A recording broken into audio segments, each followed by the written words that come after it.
بسم اللہ الرحمن الرحیم. ناظرین، میں ہوں آپ کا ہوسٹ اصغر حارث، اور آج ہم رہبر ٹی وی پہ آپ کے ساتھ محو گفتگو ہیں.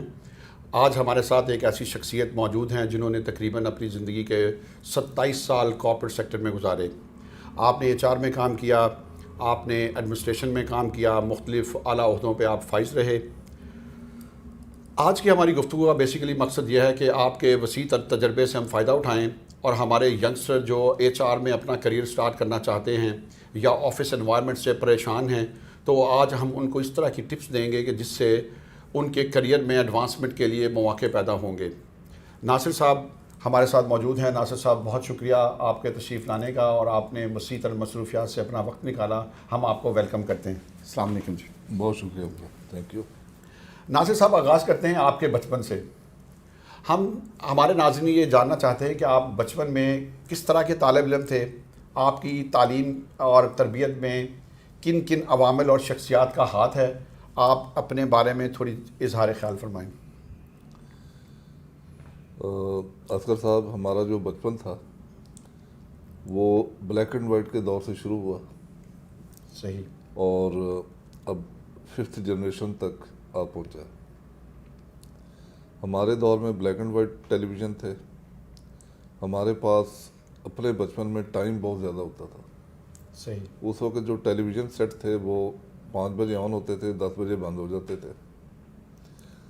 سکول ہمارا جو تھا وہ 2 یا 3 بجے آف ہو جاتا تھا. اس کے بعد ہم 2 یا 3 گھنٹے گھر میں ہوم ورک کرنے کے بعد اپنے آپ کو اپنے نزدیک ترین گراؤنڈ میں موجود کر لیا کرتے تھے. صحیح. اور کم از کم دن میں 2 سے 3 گھنٹے جو ہے وہ سپورٹس کے اوپر ہماری توجہ ہوتی تھی. صحیح. مغرب سے پہلے پہلے ہم گھر آ جاتے تھے. ہمارے جو والدین تھے وہ ہمیں اس چیز کی تلقین کرتے تھے کہ صبح فجر کی اذان کے ساتھ آپ نے اٹھنا ہے. صحیح. فجر کی نماز بر وقت ادا کرنی ہے، مسجد میں جا کے آپ نے نماز پڑھنی ہے، اور مغرب کی جو نماز ہے وہ مسجد سے پڑھتے ہوئے گھر میں آنا ہے. رائٹ. تو قرآن پاک کی جو تعلیم ہے وہ اس وقت ہمیں مطلب یہ ہے کہ باضابطہ طور پہ ہمیں مسجد میں بھیجا جاتا تھا. ہم صبح مسجد جاتے تھے، قرآن پاک پڑھتے تھے، اور اس کی تلاوت اور اس کو ترجمے کے ساتھ ہمیں ہمارے امام مسجد جو تھے وہ پڑھایا کرتے تھے. ماشاءاللہ. آپ اپنے خاندانی پس منظر کے بارے میں کچھ اظہار خیال کریں. اصغر صاحب، میرا جو تعلق ہے وہ پنجاب کی ارائی برادری سے ہے. رائٹ. اور میرے جو والد صاحب تھے، فادر، وہ پاکستان ایئر فورس میں تھے. ماشاءاللہ. اور 1965 میں ان کی جو پوسٹنگ تھی وہ سکیسر میں تھی، سون سکیسر. سونس کے سر. اوکے. تو میری پیدائش بھی وہیں کی ہے. اچھا. تو جنگ کے فوراً بعد جب 1965 کی وار ہوئی ہے، میری پیدائش بھی جنگ کے بعد کی ہے، 5 نومبر اس 1965. کا مطلب کہ آپ بڑے کروشل دور میں پیدا ہوئے. تو اس کے بعد میرے جو فادر تھے ان کی پروموشن بھی ہو گئی، اور وہ پروموشن کے بعد وہ چلے گئے بنگلہ دیش، ان کی ٹرانسفر ہو گئی. یعنی آپ کی پیدائش ایک نیک شگون تھا. نیک شگون تھا. تو ہم 6 بہن بھائی تھے. رائٹ. 3 بہنیں اور 3 بھائی. تو میں تیسرے نمبر پہ تھا، یعنی بھائیوں میں سب سے بڑا تھا. تو ہم لوگ ڈھاکہ چلے گئے. میرے فادر ڈھاکہ میں رہے. پھر وہاں پہ ایک ضلع مجھے آج بھی یاد ہے، کرمی ٹولہ میں، تب میں بہت چھوٹا تھا. رائٹ. اور ایک جگہ تھی غالباً 2nd کیپٹل، اور کچھ ایسے ایریاز میں میرے والد صاحب کی پوسٹنگ رہی. پھر اس کے بعد حالات خرابی کی طرف جانا شروع ہو گیا. تو 71، یعنی کہ آلموسٹ 5 سال وہاں پہ گزارے. 71 میں جب حالات بہت زیادہ خراب ہو گئے، غالباً یہ ستمبر اور اکتوبر کی بات ہے، 1971. 1971. رائٹ. حکومت پاکستان نے فیصلہ کیا کہ وہاں سے جو فیملیز ہیں ان کو ایویکویٹ کیا جائے.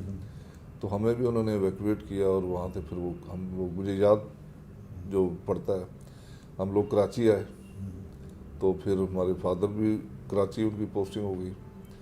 اور کراچی آنے کے بعد اسی دوران 71 کی جو وار تھی وہ شروع ہو گئی.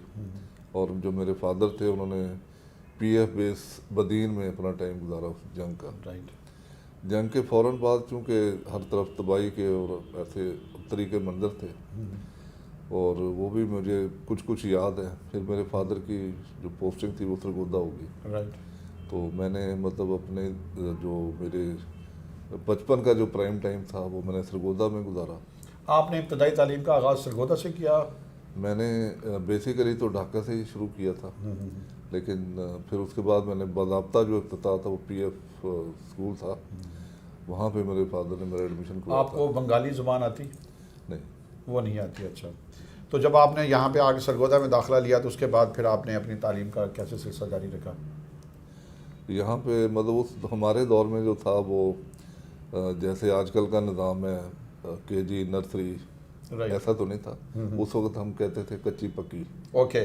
تو آئی واز ایڈمیٹڈ ان کچی. Right right. ٹھیک ہے. تو وہ 1 سال کچی میں گزارنا پڑتا تھا. Then you are promoted to پکی. اوکے. اینڈ دین کچی سے پکی، اینڈ پکی سے پھر کلاس 1. ناظرین، یہ بھی ایک بہت بڑی بات ہے جو کہ آج کل ہماری ینگسٹرز کو جنریشن، جو ہماری ینگ جنریشن، ان کو بالکل علم نہیں ہے کہ ایک زمانہ تھا جب کچی اور پکی کی کلاسیں ہوتی تھیں، جو کہ آج کل ہم شاید پریپ نرسری اور اس میں آپ کے جی 1 میں بات کرتے ہیں. تو یہ بھی ایک دور تھا جو کہ شاید اب دوبارہ کبھی نہیں آئے گا. جی ناصر صاحب. تو کچی میں جو ہے وہ ہم لے کے جاتے تھے اپنے ساتھ تختی. رائٹ. تختی جو تھی اس کو ہمیں بتایا جاتا تھا کہ تختی کو تیار کیسے کرنا ہے، رائٹ اس کے اوپر لکیریں کیسے لگانی ہیں، رائٹ. اور ان لکیروں کے اوپر قلم سے لکھنا کیسے. اور اس سے بھی پہلے ہمیں یہ بتایا جاتا تھا کہ قلم جو ہے وہ تراشنی کیسے. آپ نے بچپن میں کبھی سوچا تھا کہ آپ جب بڑے ہوں گے تو آپ کیا بنیں گے، یا آپ کا کوئی ایسا خواب تھا کہ جو آپ پورا کرنا چاہتے تھے؟ اس وقت آپ کے ذہن میں کیا تھا کہ آپ جب پڑھ لکھ لیں گے اس کے بعد آپ کس طرح کی جاب حاصل کریں گے؟ نہیں، بالکل ایسا کچھ بھی ذہن میں نہیں تھا. بچپن جو ہے وہ بچپن ہی ہوتا ہے، انسان معصوم ہوتا ہے. رائٹ. ایک فیز میں سے گزر کے میں سمجھتا ہوں کہ ہر انسان کا جو فیز ہے وہ 5 سال پہ محیط ہوتا ہے. رائٹ. ہر 5 سال کے بعد وہ نئے فیز میں داخل ہوتا ہے. یعنی پہلے 5 سال، پھر اگلے 5 سال جب وہ 10 سال کا ہو جاتا ہے، پھر 15 سال تک، پھر 20 سال تک، پھر 25 سال تک، پھر اس میں پختگی آتی جاتی ہے. تو ایسا کچھ نہیں تھا، نہ ہم سوچتے تھے. ہمارے لیے بڑی ایکسائٹمنٹ ہوتی تھی کہ ہم اسکول جاتے تھے صبح صبح. رائٹ. اسکول میں ہمارا ٹائم اچھا گزرتا تھا. گھر آ کے ہم بور ہوتے تھے، اور پھر ہماری کوشش ہوتی تھی کہ جو گھر میں ہم نے 2 یا 3 گھنٹے گزارنے، اس کے بعد ہم پلے گراؤنڈ میں چلے جائیں. اس وقت ہر سوسائٹی کے ساتھ پلے گراؤنڈ باضابطہ ہوتا تھا. تمام بچے، بوڑھے، جوان سب لوگ وہاں پہ جاتے تھے، اور ہاکی بھی کھیلتے تھے اسی گراؤنڈ میں. لوگ فٹ بال بھی کھیلتے تھے، کرکٹ بھی کھیلتے تھے. ماشاءاللہ ناصر صاحب نے اپنی بہت اچھی یادیں ہم سے شیئر کی ہیں اپنے بچپن کے بارے میں، اور یہ ریلی یہ ناصر صاحب میں فیل کرتا ہوں کہ مس بھی کرتے ہیں. اب ناصر صاحب یہ بتائیے کہ جب آپ نے کوالیفیکیشن اپنی تعلیم اپنی مکمل کر لی تو وہ آپ کی تعلیم کیا آپ نے کی، اور اس کے بعد اپنے کریئر کا آغاز کہاں سے شروع کیا آپ نے؟ میں نے 1991 میں پنجاب یونیورسٹی سے ماسٹرز کیا پولیٹیکل سائنس میں. رائٹ. اصغر صاحب، میرا جو کیریئر ہے بیسیکلی میٹرک کرنے کے بعد اور ماسٹرز کرنے تک، میں نے ایکچولی سب سے پہلا جو میچ لائیو جو کرکٹ کا دیکھا تھا رائٹ. وہ 1975 میں نے اس وقت مجھے کرکٹ سے دلچسپی پیدا ہوئی. یہ لاہور میں تھا اور یہ میرا خیال ہے حیدرآباد میں میچ ہو رہا تھا، رائٹ. اور اس میں جاوید میانداد کی انٹری تھی. اور وہ جو ٹیم تھی اس وقت ہاکی کی، کرکٹ کی، یہ ٹیمیں بے مثال تھی، اور پاکستان ہاکی کا ورلڈ چیمپئن تھا. تو آپ کا شغف کس کھیل کی جانب تھا؟ میرا جو شغف تھا وہ کرکٹ کی طرف ہو گیا. تو 75 اور 78 میں یہاں پہ انڈیا کی ٹیم آئی تھی، اور وہ ایک ایسی مطلب پاکستان کی فتح ہے انڈیا کے خلاف جس نے اس قوم کو ایک نیا جذبہ دیا. ضیاء الحق کا دور تھا، رائٹ. اور ان دنوں میچ جیتنے پہ پورے پاکستان میں چھٹی بھی کی گئی تھی. ماشاءاللہ. تو لوگوں کا جذبہ جو تھا وہ بڑا دیدنی تھا. رائٹ. اور تب ٹیلی ویژن جو تھا وہ مطلب کسی گھر میں ہوتا تھا. رائٹ. لوگ زیادہ ریڈیو سنتے تھے، اور ریڈیو بھی لوگ اتنے جذبے سے سرشار ہوتے تھے کہ وہ باہر لے آتے تھے، اور اس ریڈیو کو ایک نمایاں مقام پہ رکھا جاتا تھا، اور بے شمار لوگ اس کے ارد گرد اکٹھے ہو کے کمنٹری سنتے تھے. رائٹ. اور بڑے بڑے نامور کمنٹیٹر تھے جن میں افتخار حسن، حسن جلیل صاحب، رائٹ. اسی طرح اور بے شمار لوگ تھے جو مطلب لوگوں میں جن کی بڑی پذیرائی تھی. تو میرا بھی رجحان جو ایپٹیچیوڈ تھا وہ کرکٹ کی طرف ہو گیا. اچھا. پھر میں نے بھی کرکٹ کھیلنی شروع کر دی. پھر عمران خان کی انٹری ہوئی رائٹ. 78. خیر انہوں نے کرکٹ تو 72 سے شروع کی, لیکن ہمارے لیے وہ ایز اے ہیرو جو تھے وہ 78 میں کرکٹ میں جب ہم نے انہیں بولنگ کراتے دیکھا. پھر 1982 میں he became the captain. Right. تو وہ ہمارے لیے ایک کرکٹ میں ایک رول ماڈل بن گیا. تو ہم نے ان کو فالو کرنا شروع کیا. I was an all rounder. ماشاء اللہ. تو میں بھی مطلب ان کو دیکھ کے کھیلتا تھا اور کلب کی طرف سے بھی کھیلتا تھا. تو میرا جو پہلا جو میرا مطلب میٹرک کرنے کے بعد جو میرا ایپٹیچیوڈ تھا یا جو میں کیریئر اڈاپٹ کرنا چاہتا تھا وہ میں پاکستان آرمی میں کمیشن لینا چاہتا. یہ کمیشن لینا آپ کے والد صاحب کی وجہ سے تھا یا آپ کے اندر کی آواز تھی؟ نہیں, یہ میرے اندر ایک تحریک تھی. میں چاہتا تھا کہ میں مطلب اس ملک کے لیے کچھ کروں, کوئی ایسا کام کروں چاہے وہ ملک کی سرحدوں کی نگہبانی ہو رائٹ یا ملک کے اندر رہتے ہوئے آپ انتظامی عہدوں پہ فائز ہو کے آپ اس ملک کی خدمت کر سکتے ہیں. تو وہ کسی وجہ سے جو اللہ پاک کرتے ہیں وہ بہتر کرتے ہیں. وہ خواہش جو تھی میری وہ پوری نہیں ہو سکی. اوکے. تو اس کے بعد آئی کنٹینیوڈ ود مائی اسٹڈیز.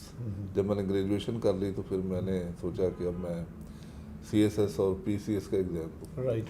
ان دنوں میں کمپٹیشن کے مختلف ایگزام ہوا کرتے تھے.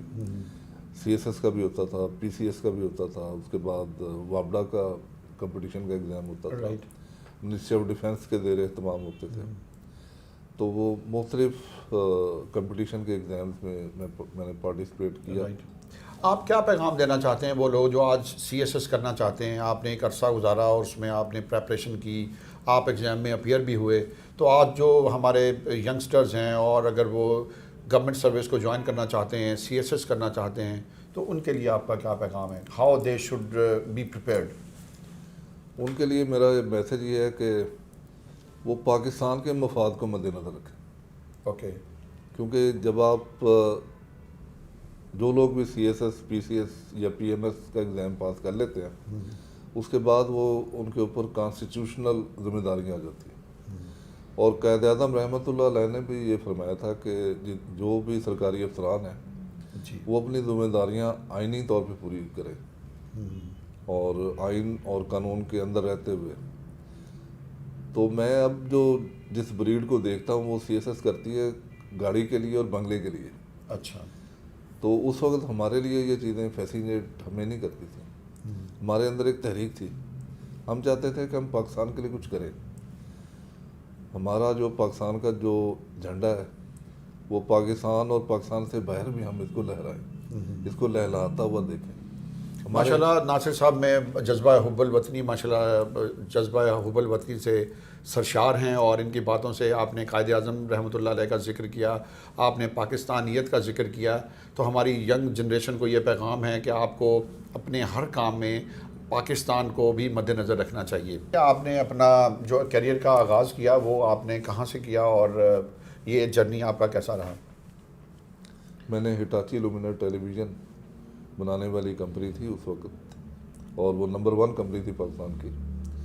اس ادارے سے میں نے بطور ایڈمن افسر اپنے کیریئر کا آغاز کیا, اور مجھے بڑی خوشی ہے کہ جب میں نے جوائن کیا تو مجھے سکھانے والے, ٹریننگ کرنے والے اور میری کوچنگ کرنے والے اور گرومنگ کرنے والے لوگ وہاں پہ بہت اچھے تھے. اس وقت جو ہمارے برانچ مینیجر تھے, جو ہمارے ریجنل مینیجر تھے, وہاں پہ ایک آڈٹ افسر تھے, یہ بڑے مطلب اپنی ذات میں ایک انسٹیٹیوٹ تھے. انہوں نے میری کمیونیکیشن بھی صحیح کی. صحیح. مجھے انہوں نے اٹھنا بیٹھنا بھی سکھایا. آفس کے نامز اور ریکوائرمنٹس کے مطابق مجھے بتایا کہ آپ پروفیشنل لائف میں آگے ہیں تو آپ نے کیسے آگے بڑھنا ہے, ماشاءاللہ کیا کرنا ہے اور کیا نہیں کرنا. قدم قدم پہ انہوں نے میری رہنمائی کی. Very good. تو جب ان کی یہ رہنمائی آپ کے شامل حال تھی تو آپ نے پھر آج تک اگر ہم آپ کا سفر 27 سال کا سفر دیکھتے ہیں تو آپ نے کس کس سیکٹر میں کام کیا اور کتنی کمپنیوں میں آپ نے کام کیا؟ میں نے پاکستان کی چند نامور کمپنیز میں کام کیا. جی. اور میں اپنے وہاں گزارے ہوئے لمحات کو آج بھی مطلب یاد کرتا ہوں, اور وہ میرے ذہن پہ نقش ہے. رائٹ. کیونکہ میں نے اپنے کیریئر کے جو پہلے 5 سال تھے جی جی اصغر صاحب ان میں نے بہت کچھ سیکھا، اور الحمدللہ میں نے اتنی کمانڈ حاصل کر لی تھی رائٹ کہ میں 5 سال کے بعد لیڈرشپ رول میں آ گیا تھا۔ ماشاء اللہ۔ پھر اس کے بعد مجھے ایک ٹیم کو ہینڈل کرنے کی ذمہ داریاں مل گئی۔ تو اگر یہ کہا جائے تو یہ یعنی غلط نہیں ہوگا کہ ہر ینگسٹر جو اپنی کریئر کا آغاز کرنا چاہتا ہے تو اس کی زندگی کے جو پروفیشنل کریئر کے پہلے 5 سال بہت قیمتی ہیں، بہت قیمتی، اور اس میں ان کو لرننگ کرنی چاہیے absolute, rather than focusing on some other areas they should be more focused on learning۔ Okay بالکل جی بالکل صحیح۔ اب آپ یہ بتائیے کہ جو مختلف اداروں کی جب ہم بات کرتے ہیں تو ہمیں ان کی پرفارمنس اور کارکردگی پہ بڑا کوئی شک شبہ ہوتا ہے۔ ہم دیکھتے ہیں کہ ان کی کارکردگی امپروو نہیں ہو رہی، اور اس کی کچھ مین وجوہات ہیں۔ آپ کی نظر میں یہ کیا وجوہات ہیں کہ جن کے اوپر فوکس کرنا چاہیے تاکہ ہمارے ملک کے پرائیویٹ اداروں میں اور خاص طور پہ سرکاری اداروں کی کارکردگی بہتر ہو جائے؟ اصغر صاحب لکیلی اور اللہ تعالیٰ کی مہربانی سے میں نے جن اداروں میں کام کیا ہے ان کا ذکر میں ضرور کروں گا۔ جی سید انجینئرز جو پیانو بال پوائنٹ بنانے والی کمپنی ہے، جی جی ایمکو گروپ ہے، رائٹ ملر ٹریکٹرز ہے، رائٹ لمز یونیورسٹی ہے، ماشاء اللہ۔ ایسے اداروں میں کام کرنے کے بعد میں اس نتیجے پہ پہنچا کہ اداروں کو منافع بخش بنانے میں، رائٹ پروڈکٹیو بنانے میں، رائٹ آرگنائزڈ اور ڈسپلن بنانے میں، یا جن مقاصد کے لیے وہ ادارے قائم کیے گئے اس کے لیے ضروری ہے کہ وہاں جو بورڈ آف گورنرز ہے یا بورڈ آف ڈائریکٹرز ہے اس کو مضبوط ہونا چاہیے۔ رائٹ اس میں ایسے لوگ ہونے چاہیے جو پالیسیز بھی دے سکیں، ڈائریکشن بھی دے سکیں، سپروائز بھی کر سکیں، اور لیڈ بھی کر سکیں، اور ان کا جو چیک جو ہے وہ مضبوط ہونا چاہیے۔ رائٹ جہاں بھی غلط کوئی شروعات ہونے لگے وہاں ان کو فوراً ویسل بلوئنگ کرنی چاہیے یا انٹرسیپٹ کرنا چاہیے۔ تو اسی وجہ سے ادارے بنتے ہیں، اور ان اداروں نے کافی نام اور مقام بھی حاصل کیا، اور یہ اپنی مارکیٹ میں لیڈر بھی رہے۔ جیسے لمز یونیورسٹی ہے، اس کا بہت نام اور مقام ہے پورے پاکستان میں، پاکستان سے باہر بھی۔ سید انجینئر جو پیانو بال پوائنٹ پین بناتے ہیں، وہ دیور لیڈرز ایٹ دیٹ ٹائم، ان کی مناپلی تھی، انہوں نے کافی عرصے تک اس چیز کو انجوائے کیا۔ Well known company. ہاں جی، ایمکو گروپ، ملر ٹریکٹرز۔ اب ملر ٹریکٹرز اور ان تمام اداروں کو اگر دیکھیں تو یہاں پہ مینیجیریل سسٹم آپ کو بہت مضبوط نظر آئے گا۔ رائٹ پھر ان کے انٹرنل جو چیکس اور کنٹرولس ہے وہ اپنی مثال آپ تھے۔ ویری رائٹ کارپوریٹ جو مینجمنٹ تھی وہ پیچھے بیٹھ کے کنٹرول کرتی تھی، رائٹ پالیسیز دیتی تھی، اوور سی کرتی تھی۔ منتھلی بیسس کے اوپر تمام ہیڈز کو بلایا جاتا تھا، ان سے پریزنٹیشن لی جاتی تھی، رائٹ ان سے پوچھا جاتا تھا کہ جی آپ کے گولز اور آبجیکٹیوز کیا ہے، آپ کیا کرنا چاہتے ہیں۔ تو اپنے کوارٹرلی گولز اور آبجیکٹیوز بتاتے تھے، یا آج سے 20 سال پہلے کی بات کر رہے ہیں۔ رائٹ رائٹ تو پھر اس کے بعد جب دوبارہ ان سے ملاقات ہوتی تھی تو پوچھا جاتا تھا کہ آپ نے اپنے گولز آبجیکٹیو حاصل کر لیے اور آگے آپ کے کیا مقاصد ہیں، اور اگر نہیں آپ کر سکے تو اس کی وجوہات کیا ہیں۔ رائٹ۔ ناصر صاحب، ایک بڑی ضروری بات آپ سے کرنا ہے کہ آپ نے ماشاءاللہ کوئی 3 دہائیاں آپ نے بسر کی ہیں کارپوریٹ سیکٹر میں، اور مین رول آپ نے ایچ آر اور ایڈمنسٹریشن میں ادا کیے ہیں۔ تو آپ کیا سمجھتے ہیں کہ جو ینگسٹر آج کے دور میں ایچ آر کے فیلڈ میں آنا چاہتے ہیں ان کے لیے کون سے اسکل سیٹ کا ہونا ضروری ہے؟ اصغر صاحب، جب میں نے کیریئر کا آغاز کیا اس وقت ایڈمنسٹریشن جو تھی وہ صرف ایڈمنسٹریشن نہیں تھی، اس کے اندر ایک اور بھی رول تھا، وہ تھا پرسنل مینجمنٹ کا، رائٹ، جو بعد میں اپنا سفر طے کرتے ہوئے ایچ آر میں کنورٹ ہو گئے۔ صحیح، اب بیسیکلی یہ اس کے 3 حصے ہو گئے۔ رائٹ ایک ہیومن سورس مینجمنٹ ہے، رائٹ ایک انڈسٹریل ریلیشنز مینجمنٹ ہے، رائٹ اور ایک ایڈمنسٹریشن مینجمنٹ ہے۔ تو دونوں میں تھوڑا فرق ہے۔ وہ تمام سٹاف جن کے لیے ہم پالیسیز اور پروسیجرز بناتے ہیں ہیومن سورس مینجمنٹ اور ڈیولپمنٹ کے لیے، رائٹ، اور جو انڈسٹریل ریلیشنز میں ہیں جو لیبر کوڈ آف پاکستان کے تحت آتے ہیں، یا ٹائم ٹو ٹائم جو لیبر ڈپارٹمنٹ کی طرف سے یا فیڈرل گورنمنٹ کی طرف سے جو لاز اپلیکیبل ہوتے ہیں، تو ان کی جو گورننس ہے یا ان کی جو مینجمنٹ ہے اس میں، اور وہ تمام لوگ جن کے لیے ہم HR کی پالیسی جو ہے وہ ہم وضع کرتے ہیں، ان میں فرق ہے. رائٹ. ٹھیک ہو گیا. اب وہ اب آپ کے سوال کی طرف آتے ہیں کہ کون سی اسکلز ایکوائر کرنی چاہیے. ہاں جی. آج کل کے جو نوجوان ہیں جو اس فیلڈ میں آنا چاہتے ہیں، بیسیکلی چونکہ یہ ٹیکنالوجی کا دور ہے، رائٹ. 5th جنریشن کا دور ہے، اور ٹیکنالوجی میں جو ایڈوانسمنٹ ہے وہ بڑی تیزی سے ہو رہی ہے. تو لہٰذا وہ لوگ جو اس کار خاص میں قدم رکھنا چاہتے ہیں، رائٹ. انہیں بہت سمارٹ ہونا چاہیے، رائٹ. ذہنی طور پہ بھی، رائٹ. فزیکلی بھی، اور نالج کے لحاظ سے بھی. Very right. تو وہ جب تک یہ 3 چیزیں جو ہیں وہ جس انسٹیٹیوٹ سے مرضی انہوں نے اپنی ڈگری لی ہو، صحیح. وہ ان میں وہ سمارٹ نہیں ہوں گے. یعنی آپ کہتے ہیں کہ individual capacity does better yes, rather than just focusing on the institutions from where they graduated. Absolutely. تو جب وہ آ جاتے ہیں جاب میں تو ان کا جو اسکل سیٹ ہے اس کو صرف پالش کرنے کی دیر ہوتی ہے، پرووائڈیڈ کہ وہ خود بھی پرویکٹیو ہو، اور وہ خود بھی مطلب اس چیز کے خواہش مند ہو کہ انہیں پالش کیا جائے، انہیں گروم کیا جائے، رائٹ. ان کی کوچنگ کی جائے، اور اس کے بعد انہیں ولنگ ورکر ہونا چاہیے. رائٹ. اور جب تک وہ کام نہیں کریں گے، مسلسل کام نہیں کریں گے، اچھے مائنڈ سیٹ کے ساتھ نہیں کریں گے، تو وہ آگے نہیں بڑھ سکتے. ابھی مطلب پچھلے 10 یا 15 سال سے میں یہی دیکھ رہا ہوں کہ بعض لوگ 1 سال میں بہت آگے نکل جاتے ہیں، بعض 3 سال میں آگے نکل جاتے ہیں، بعض 22 سال کے بعد بھی ویسے وہیں رہتے ہیں. صحیح. یہاں ایک سوال اور پیدا ہوتا ہے کہ کچھ لوگ اپنے کریئر کے دوران میں جاب لیس بھی ہو جاتے ہیں، جیسے آپ نے بتایا کہ وہ وہیں رہ گئے، اسٹک ہو گئے، یا خود انہوں نے کمپنی کو چھوڑ دیا ڈیو ٹو سرٹن ریزنز، یا کمپنی نے ان کو فارغ کر دیا. سم ٹائمز کریئر کے آپ کے دوران میں کسی جگہ پہ آپ کا ایک بریک بھی آتا ہے، آپ کے کریئر پروگریشن کا بریک آتا ہے اینڈ یو بیکم جاب لیس. یہ ٹائم ہمارے جو حضرات ہیں جن کو جاب لیس کا عرصہ ہوتا ہے، اس کو کس طرح سے گزارنا چاہیے، اور اس درمیان میں ان کو کیا کرنا چاہیے؟ کیونکہ ہم نے دیکھا معاشرے میں وہ فرسٹریٹڈ ہو جاتے ہیں، ان کو اچھی نگاہ سے نہیں دیکھا جاتا. جب وہ جاتے ہیں کسی جگہ پہ جاب لینے کے لیے تو کمپنیز یہ کہتی ہیں آپ تو جاب لیس ہیں، آپ تو کچھ نہیں کر رہے، تو ان کو ایک بہت سی ہرڈلز کا سامنا کرنا پڑتا ہے. واٹ یو فیل کہ یہ جو ایک مشکل وقت ہے کسی بھی انسان کی زندگی میں آتا ہے، اس کو کیسے اوور کم کیا جا سکتا ہے؟ یہ بڑا انفارچونیٹ ہے آن دی پارٹ آف اداروں کی، employers, on the part of employers. Right. Right.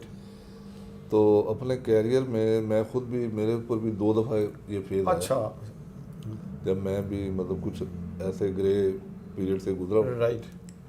جب میں پہلی دفعہ اس دور میں، اس فیز میں داخل ہوا، تو میں نے سوچا کہ بہت سارے لوگ ڈس اپوائنٹ ہو کے گھر بیٹھ جاتے ہیں، رائٹ. گھر میں ہی رہتے ہیں، اپلائی کر دیا، کال آ گئی، انٹرویو دینے چلے گئے، صحیح. ود مایوسی کی حالت میں. رائٹ. تو میں نے بالکل ایسے نہیں کیا، بلکہ میں نے جب یہ 2004 کی بات ہے، میں کچھ 4-5-6 مہینے فارغ رہا، تو میں I used to visit 3 libraries. Okay. ایک جہاں پہ جو جناح پبلک لائبریری ہے، میں وہاں جاتا تھا، جو باغ جناح میں ہے. یس. اس کے بعد پنجاب پبلک لائبریری ہے. رائٹ. اس کے بعد ایک اور ڈیفینس سروسز آفیسرز میں لائبریری ہے. رائٹ. تو میں وہاں جاتا تھا، میں بیٹھتا تھا، میں پڑھتا تھا. میں نے اپنے آپ کو جو ہے وہ انگیج رکھا. انگیج. رائٹ. میں نے صبح، دوپہر، شام میں وہاں جا کے پڑھتا تھا اور اپنے نالج کو بڑھاتا تھا. نالج جو بڑھا رہے تھے آپ اپنے سرٹن فیلڈ میں بڑھا رہے تھے، یا جرنل آپ بات کرتے ہیں اس کے؟ نہیں، جنرل مطلب میں اخباروں کے اداریے پڑھتا تھا، مختلف وہاں پہ جو میگزینز ہوتے تھے ان میں آرٹیکلس پڑھتا تھا، جو کرنٹ افیئرس پہ بھی ہوتے تھے. رائٹ. لیڈرشپ کے لحاظ سے بھی ہوتا ہے. Very right. جو کریئر کو آپ کو بہتر کر سکیں. اس سے پھر مجھے یہ فائدہ ہوا کہ وہاں آنے جانے سے آپ، ایک تو آپ کی PR بھی بڑھتی ہے، نئے نئے لوگوں سے، آپ کی اچھے لوگوں سے ملاقات ہوتی ہے، اور آپ دوبارہ اپنی کیریئر کی طرف واپس جلدی چلیں. ناظرین، ہم آپ کو یہ بتاتے چلیں، جیسے ناصر صاحب بتا رہے ہیں کہ جو PR بڑھانے کا ایک اور ذریعہ جو ہے وہ ہماری لائبریریز ہیں. When you go to libraries اور when you visit some clubs over there in your locality, تو you come across with the new people. تو یہ وہ چیز ہے جس سے آپ اپنی نیٹ ورکنگ بڑھاتے ہیں، اور اپنے نیٹ ورکنگ کو بڑھانے کے ساتھ ساتھ اپنے نالج میں اضافہ کرتے ہیں، اور وہ ایک منبع اور ماخذ بنتا ہے آپ کی جاب حاصل کرنے کے لیے.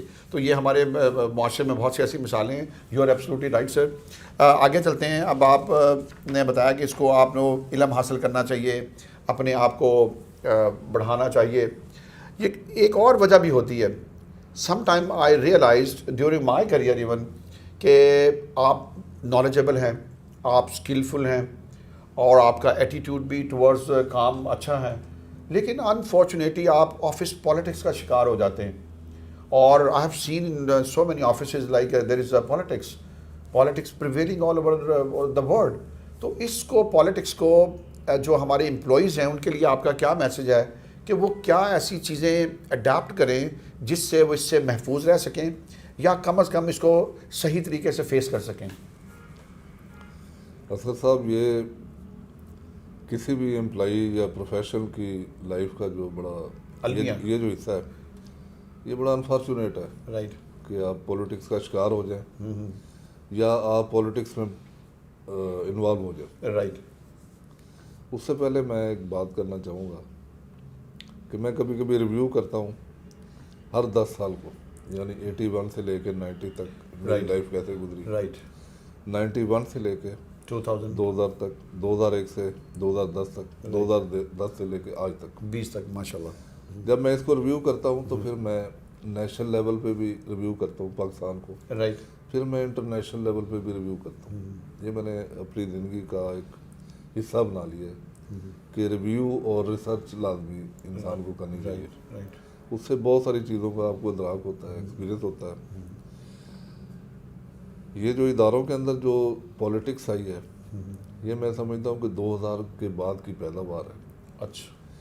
جب شوکت عزیز صاحب پاکستان کے پرائم منسٹر بنے تو ایک نئی ٹرینڈ یا ایک نئی فلاسفی سامنے آئی کہ ینگ لوگوں کو لیڈرشپ رول میں لایا جائے.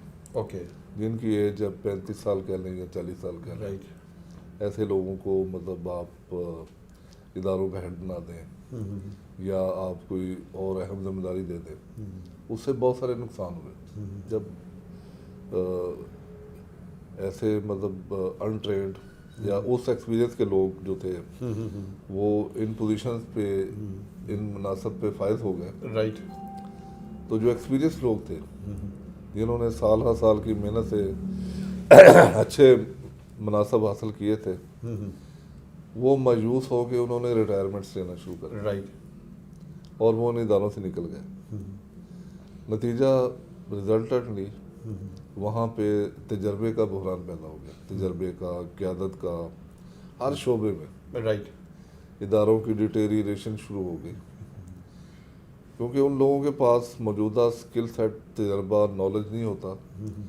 تو وہ اس چیز کو اوور کم کرنے کے لیے پھر وہ گروپس بناتے ہیں, گروپ بندی میں پڑ جاتے ہیں, اپنے مائنڈ سیٹ کے لوگوں کو اپنے ساتھ بلاتے ہیں, اور جو نہیں ملتا بندہ ان کے ساتھ اس کو پھر وہ سائڈ لائن کر دیتے ہیں, کارنر کر دیتے ہیں, یا وہ بندہ ایسے حالات پیدا کر دیتے ہیں کہ وہ بندہ خود ہی چھوڑ کے چلا جائے. اس سے ادارے کا نقصان ہوتا ہے. رائٹ.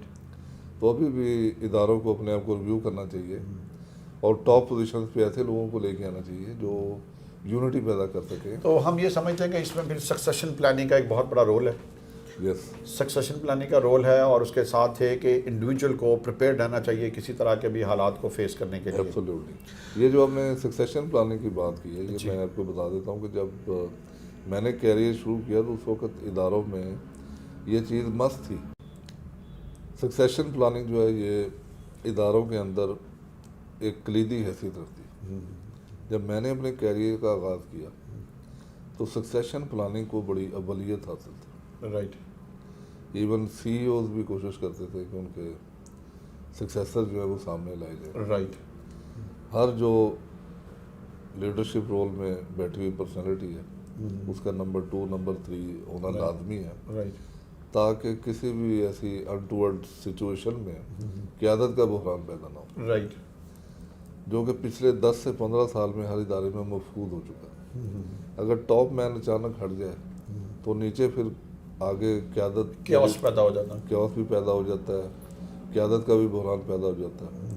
اور جو جس صاحب کو بھی چارج دیا جاتا ہے ان میں اتنی اہلیت اور صلاحیت نہیں ہوتی کہ وہ چیزوں کو صحیح طور پہ لے کے آگے بڑھ سکیں، جس کے نتیجے میں خرابیاں اور قباحتیں پیدا ہوتی ہیں. تو سکسیشن پلاننگ جو ہے وہ بہت ضروری ہے رائٹ. کہ ہر ادارے میں جو بڑے لوگ بیٹھے ہیں، جو پرسنالٹیز ہیں، انہیں اپنے جیسے لوگوں کو بنانا چاہیے. ناصر صاحب اس کے دوسرے اپوزٹ سائڈ پہ دیکھتے ہیں، جب ایز این امپلائی ہم اپنے آپ کو دیکھتے ہیں تو ہمیں اپنی سکسیشن پلاننگ یا اپنی اس کو سکسیشن پلاننگ نہیں کہیں گے، اس کو کیریئر پلاننگ کہیں گے. تو ایک انڈیویجول کو اپنی کیریئر پلاننگ کیسے کرنی چاہیے سر؟ کیا فیکٹرز ہیں جن کو مد نظر رکھنا چاہیے؟ جیسے آپ نے بات کی گلوبل اکانومی کہاں جا رہی ہے، آپ کے لوکل حالات کیسے ہیں، آپ کے ملک کی جو اکانومی ہے وہ کہاں جا رہی ہے، آپ کے ملک میں ٹریڈ اور بزنس فلرش کر رہا ہے یا نہیں کر رہا.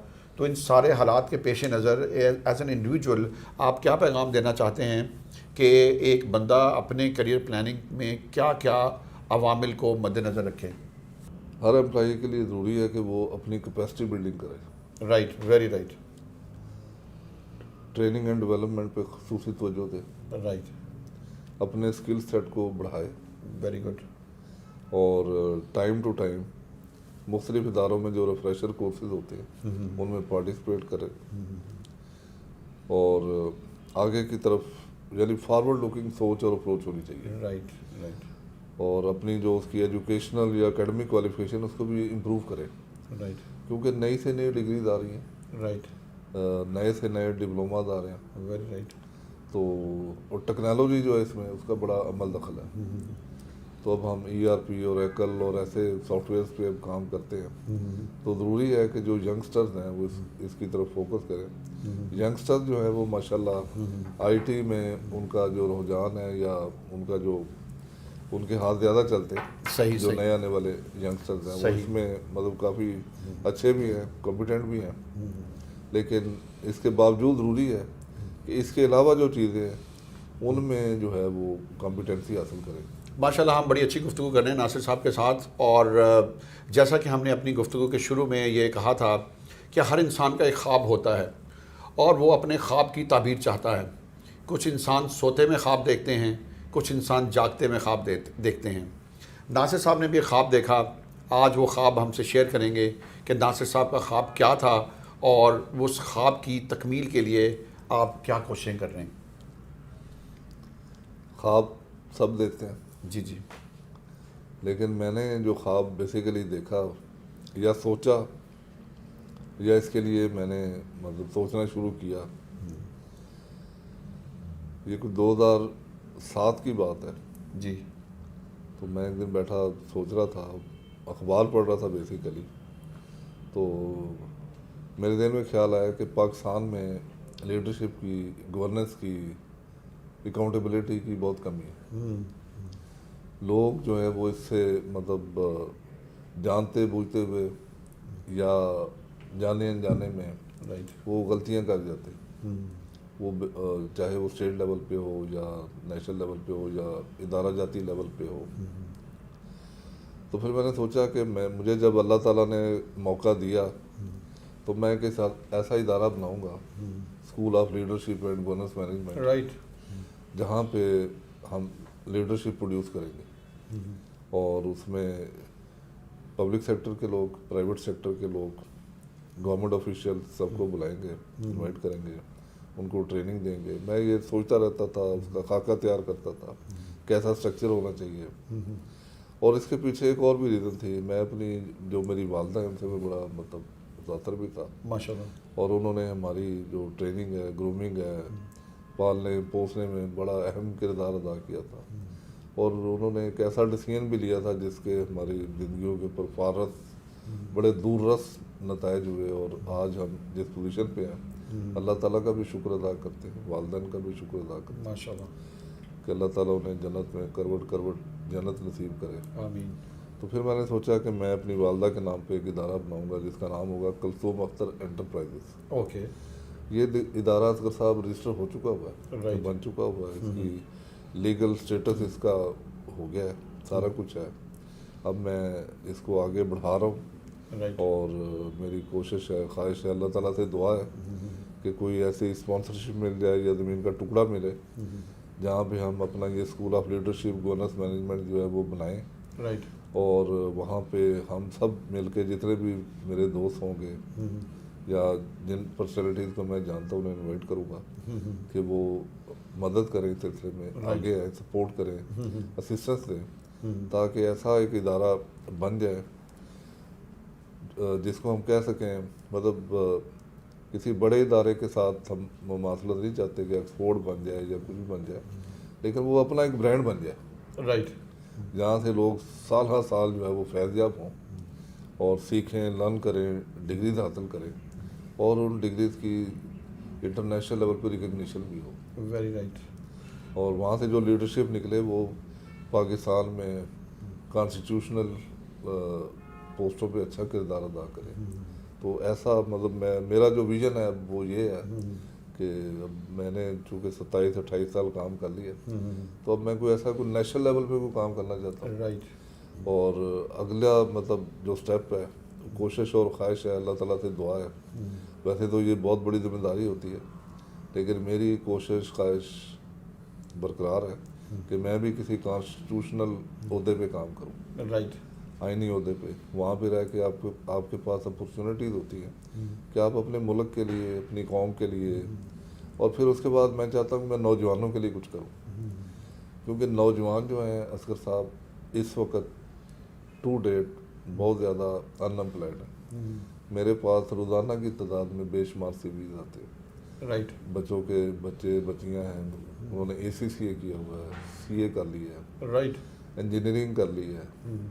اگر ہم پنجاب، KP کراچی جہاں جہاں بھی دیکھیں، بے شمار یونیورسٹیز بن گئی، میڈیکل کالجز بن گئے، تو میرے پاس انجینئرنگ سے ریلیٹڈ جنہوں نے ڈگریاں لی ہیں، MBA کیا ہوا ہے، BBA کیا ہوا ہے، بے شمار بچے ہیں، اور گورنمنٹ کے پاس پتہ نہیں یہ ڈیٹا ہے یا نہیں ہے، یا ان کا جو بھی اسٹیٹسٹیکل ڈویژن ہوگا وہ مینٹین کر رہا ہوگا کہ ہمارے 25 سال کے لوگ جو ڈگری ہولڈرز ہیں وہ کتنے فری ہیں، رائٹ، 30 سال کے لوگ، 35 سال کے لوگ، 40 ڈیفینیٹلی سال ہوگا، کے، 45 سال کے لوگ، اور آج اگر میں دیکھوں تو مجھے لگتا ہے کہ ان کی تعداد ملینز میں ہے جو فارغ ہے، یہ افرادی قوت ہے۔ تو اس کے بعد جو ہم ادارہ بنا رہے ہیں اس کا صاحب کلثوم اختر انٹرپرائزز، اس کے زیر انتظام ایک تو یہ school of leadership and governance management انشاءاللہ بنے گا، اوورسیز امپلائمنٹ کا بھی ہم کام کریں گے، گڈ، یہاں سے ہم جو ہماری جو ٹریڈ لیبر ہے، اسکلڈ ہے یا انسکلڈ ہے، ہم کوشش کریں گے انہیں ایکسپورٹ کریں، ویری رائٹ، وہ سعودی عرب میں جا کے، ملیشیا میں جا کے، کوریا میں جا کے، قطر میں، یا جو بھی ریاستیں، عرب ریاستیں، وہاں جا کے وہ کام کریں۔ رائٹ، ایک تو وہ خود بھی خوشحال ہوں گے، پاکستان بھی خوشحال ہوگا، وہاں سے جو فورن ایکسچینج ہے وہ پاکستان میں آئے گا، اور جب پاکستان میں آئے گا تو پاکستان خوشحال ہوگا تو ہم سب خوشحال ہوں گے۔ بالکل ٹھیک ہے، تو ایک تو ہم اس پہ کام کرنا چاہتے ہیں، اللہ تعالیٰ ہمیں ہمت اور توفیق دے، صحت دے، زندگی دے آمین، کہ ہم اس کے اوپر کام کر سکیں۔ اس کے علاوہ جو نوجوان ہیں ان کی ٹریننگ اینڈ ڈیولپمنٹ کے اوپر کام کرنے کی بہت زیادہ ضرورت ہے، کیونکہ نوجوان فارغ ہیں، انہیں انگیج کرنا بھی بڑا ضروری ہے۔ ان کے لیے گورنمنٹ لیول پہ، کارپوریٹ لیول پہ، پبلک سیکٹر میں جہاں جہاں بھی ہو سکے ان کے لیے ٹریننگ کے پروگرام ہونے چاہیے، خاص طور پہ ان کے لیے انٹرنشپ شروع کی جائے، رائٹ، کیونکہ ڈگری ہولڈر فارغ بیٹھے ہوئے، انہیں گورنمنٹ کو چاہیے کہ انہیں انگیج کرے، انہیں بلائے کہ آئیں آپ کام کریں، بے شک انہیں پیسے نہ دیں، لیکن یہ ہے کہ چلے انہیں کچھ کنوینس الاؤنس کی شکل میں کچھ رائٹ، انہیں بلائیں، اداروں پہ کام کروائیں، نئے پروجیکٹس پہ انگیج کریں، یہ بڑا ضروری ہے، کیونکہ جو نوجوان جو ہیں ان کا فارغ بیٹھنا بہت مطلب یہ ہے کہ نقصان دہ۔ جی ناظرین، آج ہم ناصر صاحب کے ساتھ تھے، ہماری بہت اچھی فروٹفل گفتگو ان کے ساتھ ہوئی۔ ناصر صاحب کی گفتگو کو میں آگے بڑھاتے ہوئے یہ بتانا چاہتا ہوں کہ اس وقت جو پیغام ناصر صاحب دینا چاہتے ہیں ہماری قوم کو، اور وہ پیغام یہ ہے کہ ہماری ینگ جنریشنز کو کیپیسٹی بلڈنگ پہ کام کرنا چاہیے، ان کو اپنے اسکل سیٹ کو امپروو کرنا چاہیے، ان کو ایسے ادارے جوائن کرنے چاہیے جہاں سے ان کی اسکل سیٹ امپروو ہو، ان کو نت نئے جو کورسز مارکیٹ میں آفر ہو رہے ہیں ان سے فائدہ حاصل کرنا چاہیے۔ اور آخر میں دعا گو ہوں اور شکر گزار ہوں ناصر صاحب کا کہ آپ تشریف لائے، اور ہماری دعائیں ہیں آپ کے اس ادارے کو پروموٹ کرنے میں اور آپ کے ادارے کو بحال ہونے میں، اس کو کام پہ آنے میں، اور ملک پاکستان کی خدمت کرنے کے لیے جس جذبہ کو لے کے آپ باہر نکلے ہیں، یقیناً اللہ تعالیٰ آپ کو کامیابی کامرانی سے ہمکنار فرمائے، اور آپ کا بہت بہت شکریہ سر. آمین. جزاک اللہ. شکریہ جی.